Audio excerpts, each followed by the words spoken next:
السلام علیکم ورحمۃ اللہ وبرکاتہ۔ کیسے ہیں آپ سب؟ امید ہے کہ سب ٹھیک ہوں گے اور تفسیر کے سفر میں ہمارے ساتھ ہوں گے۔ مجھے کچھ چیزیں جو ہے وہ بتانی تھی، جیسے کہ ہم نے کل سورہ فاتحہ کی جب تفسیر کی تھی تو ہم نے اس میں جہری اور سری نمازوں کا ذکر کیا تھا۔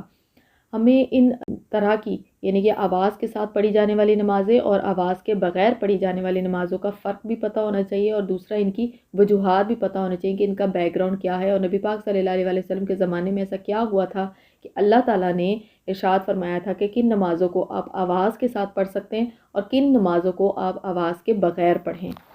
اب جیسے کہ جہری نماز کے بارے میں جو ہے فجر، مغرب اور عشاء کے ٹائم ان کو آواز کے بغیر پڑھنے کا کہا جاتا ہے۔ پہلے کیا ہوتا کہ جب نبی کریم صلی اللہ علیہ وسلم پر نمازوں کا حکم آیا اور معراج پہ آپ صلی اللہ علیہ وسلم کو نمازیں 5 نمازوں کا تحفہ دیا گیا، تو آپ صلی اللہ علیہ وسلم آواز کے ساتھ نماز پڑھتے تھے، اور آپ سب کو اچھی طرح سے معلوم ہے کہ آواز کے ساتھ نماز جب آپ صلی اللہ علیہ وسلم پڑھتے ہوں گے تو وہ عربک میں ان کی لینگویج بھی، مکہ کے لوگوں کی، عرب کے لوگوں کی لینگویج جو ہے، زبان ہے، وہ عربی زبان ہے۔ جیسے ہم اردو میں بات کرتے ہیں اور ہم اردو کو ٹرانسلیٹ کیے بغیر اپنی زبان کو سمجھ لیتے ہیں، چاہے وہ پنجابی ہو یا کوئی اور زبان ہو، کوئی سندھی ہو، پشتو ہو، ہم ان زبانوں کو دماغ میں ٹرانسلیٹ نہیں کر رہے ہوتے، ہم اس کو اسی طرح سے ایز اٹ از اسی ٹائم سمجھ لیتے ہیں کہ یہ کیا بات کی جا رہی ہے۔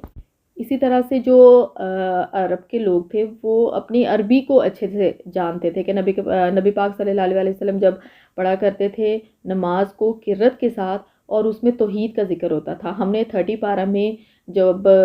صورتوں کو پڑھا ہے تو اس میں ہم نے اچھی طریقے سے دیکھ لیا تھا کہ اس میں اللہ تعالیٰ نے توحید کا ذکر کیا ہے، اپنی نشانیوں کا ذکر کیا ہے، پھر جنت دوزخ کا ذکر کیا ہے، پھر جنتیوں اور دوزخیوں کا ذکر کیا ہے۔ ٹھیک ہے، اللہ تعالیٰ نے اس میں سب چیزیں بڑی کلیئر ان کو بتا دی تھی، کیونکہ جو عرب کے لوگ ہیں وہ بت پرست تھے۔ وہ آہستہ آہستہ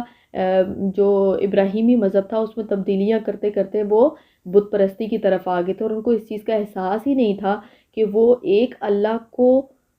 تو مانتے ہیں لیکن اس اللہ کے ساتھ وہ شریک کرتے ہیں ان بتوں کو کہ یہ ہیلپر ہے، کوئی ستاروں کو مان رہا ہے، کوئی کسی اور چیز کو، بتوں کو کسی بھی طرح سے اس کے ساتھ کوئی لنک بنا کر اور اس کو پوجنا شروع کر دیتا، اور کعبہ کے اندر اور باہر جو ہے انہوں نے بت رکھے ہوئے تھے۔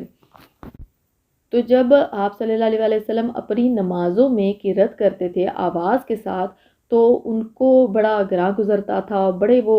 اس چیز سے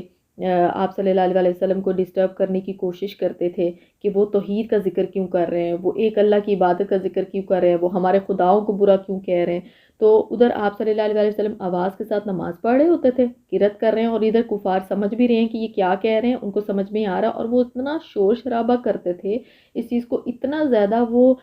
ڈسٹربنس پیدا کرتے تھے، ڈسٹورشن پیدا کرتے تھے کہ آپ صلی اللہ علیہ وسلم ظاہر ان کی نماز تو ڈسٹرب ہوتی تھی، اور ساتھ وہ ان کی جو تکلیفیں پہنچانے کا ایک سلسلہ تھا، گالی گلوچ کرنی، شعر پڑھنے زور زور سے، اور گروہوں کو جتنے بھی باقی لوگوں ان کو بھی انہوں نے کہنا ہے کہ جب یہ نماز پڑھے اس طرح سے کھڑا ہو قرات کرے تو آپ لوگوں نے کیا کرنا ہے، آپ لوگوں نے شور شرابہ کرنا ہے، مطلب وہ موٹیویٹ کرتے تھے اپنے باقی ساتھیوں کو، باقی مشرکین کو۔ تو اس وقت جب بالکل آپ کہہ لیں گے انتہا ہو گئی تھی، اس وقت اللہ تعالیٰ نے سورہ اسراء میں، الاسراء میں 110 نمبر آیت ہے، اس میں اللہ تعالیٰ نے آپ صلی اللہ علیہ وسلم کو حکم دیا تھا کہ آپ نمازوں کو آواز کے ساتھ، کن نمازوں کو آپ آواز کے ساتھ پڑھ لیں اور کن نمازوں کو آپ آواز کے بغیر پڑھ لیں۔ ٹھیک ہے، تو یہ بیسیکلی اس ساری سچویشن جو کریٹ ہوئی تھی اس کے بعد اللہ تعالیٰ نے یہ حکم دیا تھا، اور بالکل ختم نہیں کیا تھا کہ آواز کے بغیر آپ بالکل آواز بند کر کے آپ امامت کروائیں۔ جیسے کہ اللہ تعالیٰ نے کہا کہ جو ایسی نمازیں جو اندھیرے میں پڑھی جائیں، جن کے ٹائم مشرکین کسی نہ کسی جگہ پہ انگیج ہوں، جیسے کہ فجر، مغرب اور عشاء، ان تین نمازوں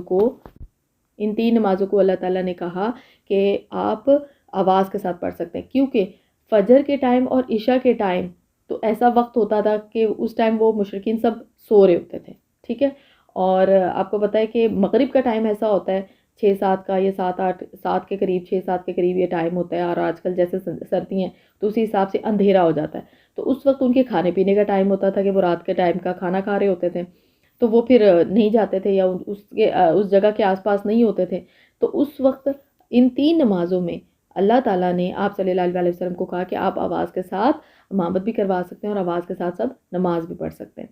اور سری نمازیں جو ہیں وہ ظہر اور عصر کی، یہ ٹائم ایسے تھے کہ اس وقت مشرکین جاگ رہے ہوتے تھے اور وہ اپنی ڈیلی لائف کی جو ایکٹیویٹیز ہے، دن کا ٹائم ہوتا تھا اور وہ پرفارم کر رہے ہوتے تھے۔ تو جب آپ صلی اللہ علیہ وسلم پہلے آوازوں کے ساتھ نماز پڑھتے تھے تو وہ تنگ کیا کرتے تھے۔ اب جب آپ صلی اللہ علیہ وسلم نے آواز کے بغیر نماز پڑھ دی، اب ان کو کوئی پتہ ہی نہیں ہے کہ یہ نماز میں کیا پڑھ رہے ہیں، کیونکہ توحید کا ذکر کرنا، پھر ان کو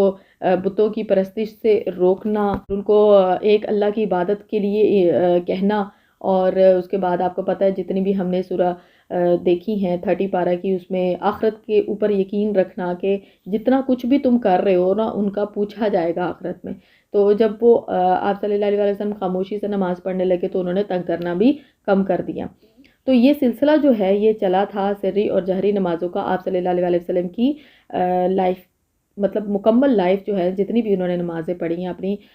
وصال تک، ان میں آپ صلی اللہ علیہ وسلم نے اسی طرح سے نمازیں پڑھی ہیں کہ فجر، مغرب اور عشاء کی نماز جو ہے وہ آپ آواز کے ساتھ پڑھتے تھے، اور ظہر اور عصر کی نماز جس کو سری نمازیں کہا جاتا ہے، یہ نمازیں آپ آواز کے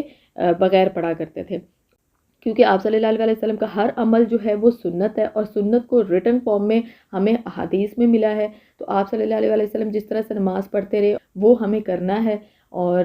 باقی یہ کہ مجھے تھوڑا سا تھا کہ میں اس کا بیک گراؤنڈ آپ لوگوں کو بتا دوں کہ بیسیکلی ان نمازوں کا حکم کیوں دیا گیا تھا، کیونکہ کوئی بھی چیز آتی ہے، کوئی بھی ورڈ ایسا آتا ہے تو ہمیں اس کا ایٹ لیسٹ کوئی حکم آتا ہے تو ہمیں اس کا بیک گراؤنڈ ضرور پتہ ہونا چاہیے۔ تو اس لیے پھر میں نے یہ الگ سے ویڈیو بنا دی کہ ہم ایٹ لیسٹ جان لیں کہ